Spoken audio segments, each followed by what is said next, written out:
Welcome to 10 a.m. to the point editorial discussion by me, YS. Today we have interesting articles from the editorial page of Hindu. We will have detailed discussion about two articles, one on the G7 summit and second on the census that has not been done, which was supposed to happen in 2021. We'll discuss these two articles in detail. Then we will have a quick overview over 5 articles. One is on the state of Andhra Pradesh and its politics. Second is on the performance of regional parties in the recently concluded elections. This one is on the philosophical side of the 2024 elections. This is on the concept of decoupling in the context of US-China trade war, and this is on the drastic decline when it comes to the BSP party in Uttar Pradesh. We will discuss all the articles. First, we will have a quick overview. So the first article for quick overview is on the drastic decline of the BSP party in Uttar Pradesh. So the crux of the argument is that whenever there is an incumbent government, that means a government is in power, if that government is not performing as per the expectations of the people, then the opposition always have a chance. But provided that this opposition needs to work. The people are not ready to vote for the opposition as such, but if they work, if they appear like a credible alternative, the electorate is ready to vote for them. So this particular argument is being argued with the examples of Samajwadi Party and Bahujan Samaj Party in Uttar Pradesh. So the editorial says that both these parties were out of power in Uttar Pradesh because the Yogi Adityanath Sarkar, they formed the government in the last 2 consecutive terms. But despite that, Samajwadi Party was able to stitch alliances and to project themselves as a credible alternative in the 2024 elections. Whereas BSP was not able to do that, as a result of which BSP didn't win a single seat in the elections that just concluded. So that is the argument that is discussed in this particular article. Moving into the next article, it deals with the recent slapping of tariffs on Chinese imports by the American government. So the Joe Biden government imposed a fresh round of tariffs on Chinese goods, especially the electronic vehicle imports. And the justification for the American authorities for this tariff imposition is that economic interdependence does not benefit China and the US equally. That means the trade balance between China and United States is not in favor of the United States. It is in favor of China. If that is the case, Beijing will weaponize vulnerabilities to its end. That means the supply chain is controlled by China when it comes to their trade relations. If the supply chain is controlled by China, they can weaponize it at any point. They can choke the imports. They can stop the imports so that necessary goods won't flow. One example would be the semiconductor industry or the rare earth materials. If China decides to stop the inflow of these inputs, it will affect the economy as well as the day-to-day lives of the American people. So there is a potential possibility of weaponizing this vulnerability, and that is the justification that America gives in return to the imposition of fresh tariffs. But the author suspects that this will lead to a decoupling effect across the world. This is one concept that we have to understand in the context of international relations. It has a meaning in the context of economics as well. In the context of international relations, decoupling means countries are no longer economically impacted by the economies of other countries. So that means if India is coming up with a scheme like Atmanirbhar Bharat, that means all the essential products or the resources that is needed for the country is produced by us. We are self-sufficient in that nature. That means our interdependence on a foreign economy is very low. So that creates a decoupling effect. If we are interdependent, it creates a coupling effect. The problem is, if every country is looking for a decoupling effect, it will reduce interdependence and it may lead to friend shoring. That means some countries aligning with each other for their own benefits, and such power blocks or the creation of such alliances will lead to geopolitical tensions, We know that such alliances and tensions led to the world wars. So due to increasing dependence on trade and tourism, countries are very much integrated and every country needs each other. But decoupling will travel in the alternate direction. So that's the idea that is discussed in this particular article. Let's move to the next article. It deals with the philosophical side of the 2024 elections. The author argues that, first of all, let's understand how the author comes up with this argument. He says that the ideological side of BJP is that they try to create a monolithic Hindutva vote bank by uniting the entire Hindu population. That's their idea. They try to create that vote bank by placing an imaginary enemy. So that enemy in this case is Muslims and liberals. So every speech made by the Prime Minister or the leaders are directed towards creating this imaginary enemy and thereby consolidating a Hindutva vote bank or the votes of all the Hindus. But the author argues that this particular strategy counterfired. That's why he calls it the boomerang effect. It counterfired because there is a large section of population within the Hindu fold who are have-notes. So when there are haves and have-notes within a population, the have-notes can resent against the haves. And in this case, the have-notes saw a bigger challenge in the form of threat to constitution. So throughout the elections, we saw constitution becoming an electoral issue. Rahul Gandhi was carrying the constitution in his hand, and there were tensions among people because of the slogan of 400 plus, because it is a sufficient majority that is needed to amend the constitution. So that particular argument gained currency in the electoral process among the have-nots within the Hindu fold, and they reacted accordingly. The author also says that the very provisions in the constitution like affirmative action or reservation was needed or was necessitated because there were huge discrepancy between the haves and have-nots within the Hindus. So when the social fabric is built like that, you cannot create a monolithic vote bank out of them, and which was proved by the 2024 election results, says the author. So that's the argument that is discussed in this article. Let's move to the next article, which is also on the elections with specific emphasis on the Andhra Pradesh elections.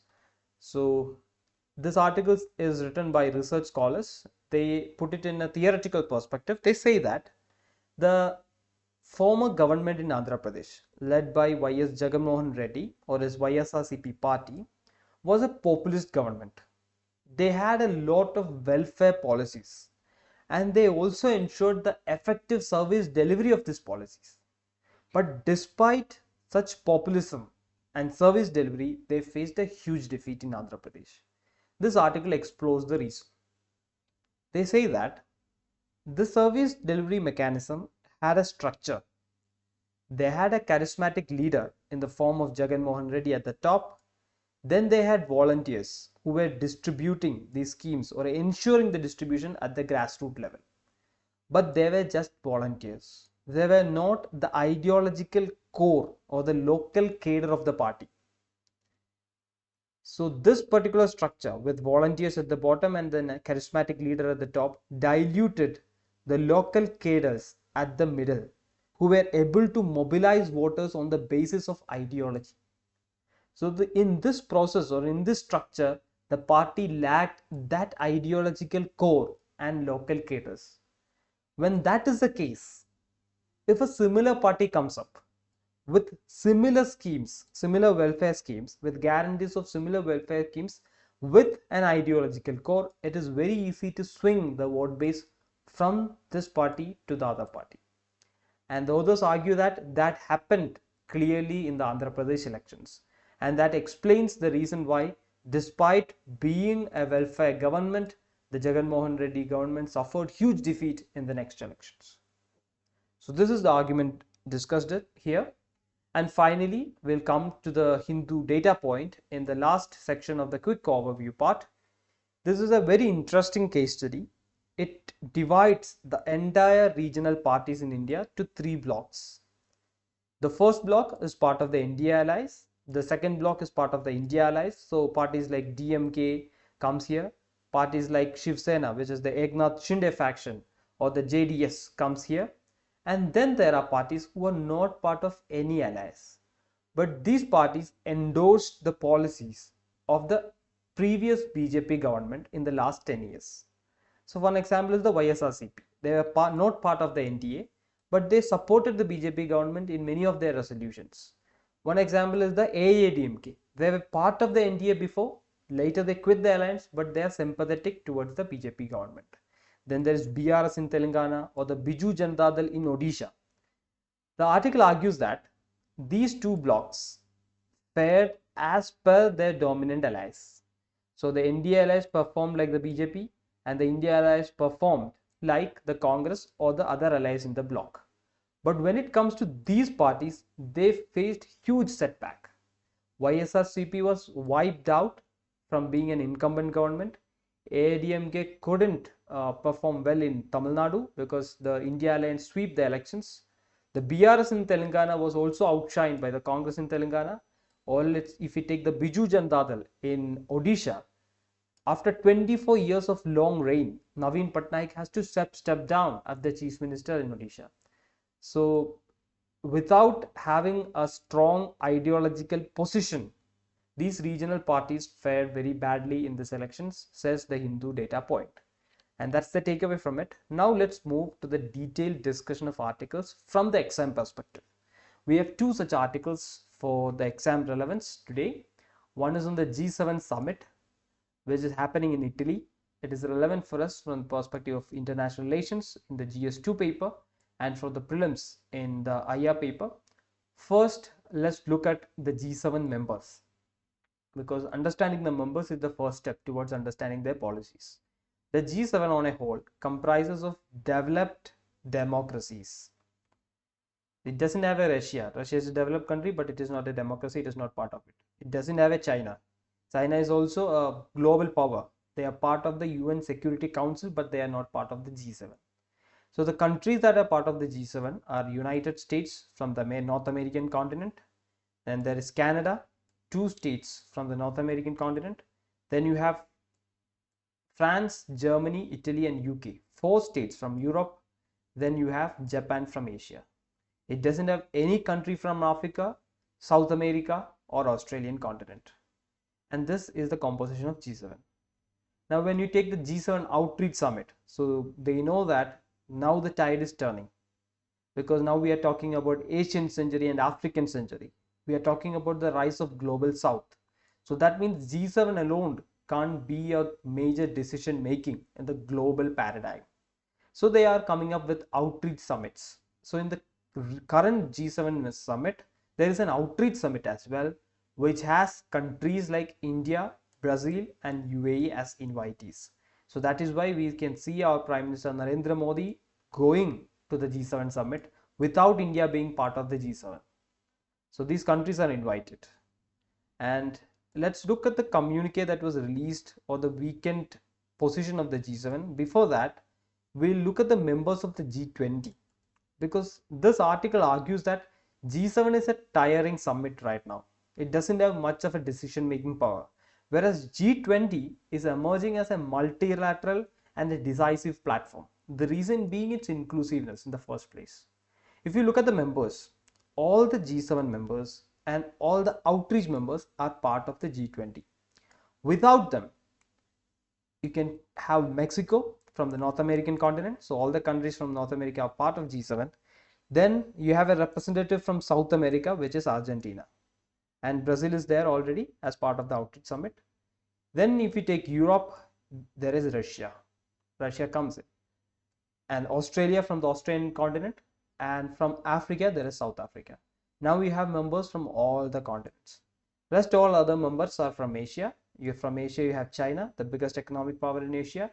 You have Indonesia. Then there is Republic of Korea, which is South Korea. Then you have the Middle Eastern power of Saudi Arabia and Turkey. Turkey is a NATO member as well. So this is the composition of G20, which is represented from all the continents, which represents both the global South and the global North. Now, this is the reason why the article argues that G20 is more of an inclusive and decisive summit in the current scenario. It argues by giving certain examples that weakens the G7 at present. The major thing is the manufacturing slowdown, especially in the European countries. And this is post the COVID-19 pandemic. You know that COVID-19 brought a lot of inflation to these countries because they went up with stimulation packages and which led to inflation, which is still pertaining. Then you have the Russia-Ukraine conflict, which has economic implications on these countries because they are giving military aid to Ukraine. And because of the sanctions on Russia, Russia is not able to supply them with essential oils or natural gas. So they are suffering during winter times. They are buying gas and oil from other countries, which increases their current account deficit. So this is the problem that G7 countries face now.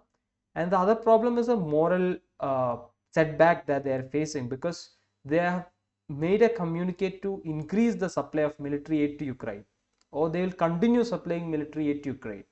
But the Gaza issue remains unresolved at the same time without an aid from these G7 countries. So the Gaza issue or the Israel-Palestine conflict has a lot to do with the European powers as well, because it is an issue that stems from the Second World War. But despite that, they're not able to effectively intervene in this issue and come out with a solution.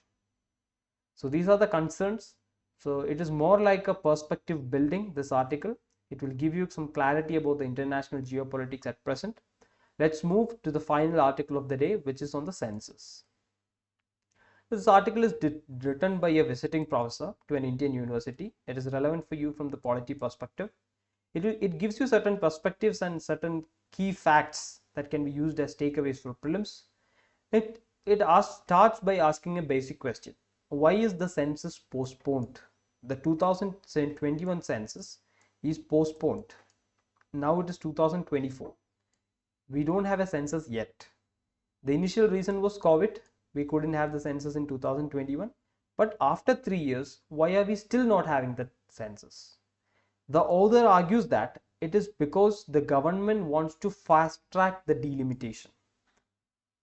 Because as per the 84th Amendment, the current tenure of the delimitation, which is happening right now, the current delimitation status is based on the 1971 census, and it is set to expire at 2026. And as per the 84th Amendment, the next delimitation exercise is to be based on the first census after 2026. So if census takes place for say in 2025, then delimitation cannot happen after 2026 because it should be based on the first census after 2026. So first census after 2026 will be in 2030s. So that means the government have to wait for 2031 at least for the delimitation. But if delimitation is delayed for say till 2026 or 27, then that will be the first census after the delimitation, after the expiration. So that means delimitation can be fast tracked. This is the argument the author makes in this article, and the author also said that there are problems with this delayed census. Because one of the important problems is the recently passed Nari Shakti Act itself. Because the 106th Amendment, which is the Nari Shakti Act, says that after an exercise of delimitation is undertaken for this purpose, after the relevant figures for the first census taken after 2023 have been published. It means the 2020, after the first figures of census taken after 2023 is published, you can have a delimitation and this act can be implemented. So if 2023 census take place in 2023, then that means that data can be used for the 106th Amendment. There is no problem with that. So we don't have to wait for the delimitation. Emphasis is on this and not on the delimitation. Emphasis is on the census. So the author says that the opposition can in fact push for a reform in the 106th Amendment, which says that the delimitation need not be considered, the census can be taken into account, and the women reservation can be given because there is a clause already like that. The government may argue that they have to do the delimitation on an advanced scale for the women reservation, but the author says that that is not needed in fact. The author also says that the delayed census affects various welfare schemes. One specific example is that right now we give rations, food rations to 80 crore people in the country. If the current data of the latest census is given to the National Food Security Act, then the tally might increase to 100 million. So 20 million people are losing out on their desired benefits because of a delay in census. This is one example that the author gives. So the delayed welfare schemes, the delayed implementation of the Nari Shakti Act, and the lack of data for all other purposes is happening because of a delay in census. And if census is done before 2026, delimitation can wait till 2030s. The whole idea of delimitation is to ensure equal votes for equal value for equal votes. Because as per Article 81 of the Constitution, all constituencies have the same population size as far as possible. Now that is something that the government have to ensure through delimitation, because only then we can ensure equal vote for equal value. Equal vote for equal value because we have a principle of universal adult suffrage where every person have one vote and every vote have one value. So now since the census is freezed in 1971 level, the delimitation is freezed based on the 1971 census level, there is no equal vote for equal value because some states have bigger population, their constituency sizes are bigger, so their value of their vote will be lower. But when it comes to delimitation, it will happen at the cost of southern states that perform well when it comes to population control, and will benefit the northern states where population control didn't take place effectively. So it is yet another political issue that is going to come up, and delaying the census is not a solution for that, says the author. So that's the perspective. You have some takeaways in the form of articles, because some articles were directly asked by the UPSC in the current prelims 2024. So such takeaways are important for you. That's the takeaway from the entire editorial page of Hindu. Thank you for listening.